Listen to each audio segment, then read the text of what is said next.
But I think definitely the first few that come to my mind is you need to put yourself out there.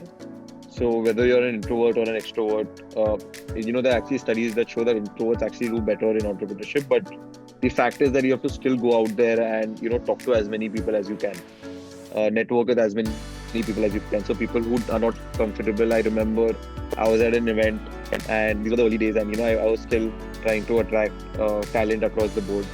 And throughout the event, there were a lot of people, and it was very difficult to talk to each one. And I found all of them so interesting. So I actually ended up standing on one of the tables and shouting out that, okay, who out here knows, anything in this, let's say in digital marketing, for example. And, I had a couple of folks who approached me after that saying, okay, I'm also working in digital marketing, or I'm interesting, or this excites me. And, you had something to share. So why don't you share that with us? So I think A is never be afraid to talk about your idea. I think it's all about the execution. Ideas are dimes and a dime a dozen. So if you're feeling the challenge, you're feeling that sort of hesitation in sort of putting yourself out there, you will eventually have to get rid of that. And you will have to put yourself out there as much as you can to possibly be able to share your idea with millions of people, because to impact those many lives. I think the second challenge, and mostly I think a lot of entrepreneurs face, is maintaining that work-life balance and living on a shoestring budget. I think it's really important to be frugal from the beginning.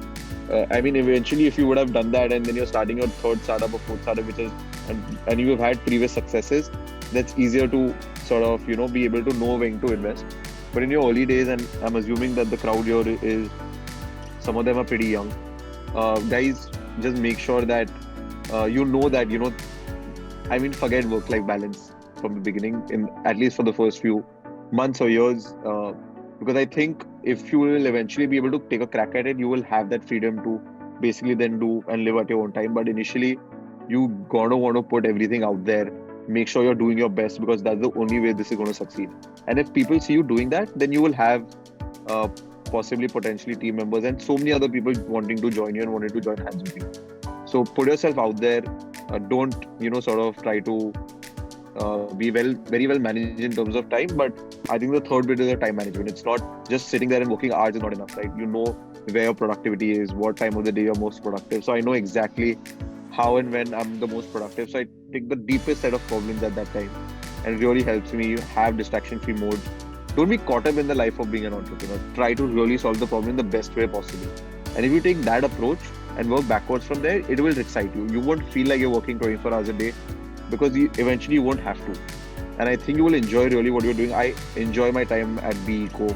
I enjoy whatever problems I solve, because it's so exciting that I don't really see time as a constraint anymore.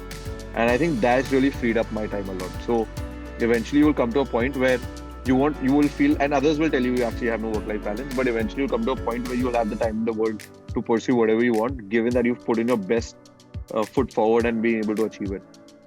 I think fourth challenge that I would see as an entrepreneur, and guys, we could probably take this, is never be afraid to hear a no. I think rejection is such a constant part of this journey. And I remember reading a story about a startup based out of the Silicon Valley, where the founder and the startup heard almost 315 no's from investors to get to his first investment round, right? So every time you're going to go out there and talk to your customers, I still, when I go out at exhibitions, Nikhar and guys, like, and I'm pitching Beco, they're like, okay, can you not bother me? I'm busy right now. Don't talk to me right now. You guys are, so aggressive and XYZ. But I think you constantly hear negative feedback for your product. Ensure that you're filtering out what's the negative critical feedback that you can incorporate, and then just leave out the noise. And no's are just their perception of your idea. Not everyone sees gold the way you do, right? Otherwise, a treasure wouldn't have been that difficult to find, right? So not everyone sees the goal that you're seeing. Not everyone sees that level of market that you can see and the potential that you can see. So it's not you, it's them. Honestly, if you see something that really excites you, go for it. Don't leave any stone unturned at all. If they don't see it, like I said, it's their problem, not yours. Move on pretty quickly, and eventually you'll realize that. So it could get demotivating and discouraging. I'll be very frank with and tell you that, it has been very rough I don't think so for us, for everyone out there. I still meet founders, even after raising like 100 crores or 150 crores or 200 crores, they're still constantly facing rejection. So understanding that it's going to be a part of your journey in any form of life is going to bring that humility that, I'm constantly going to be pushed to do better.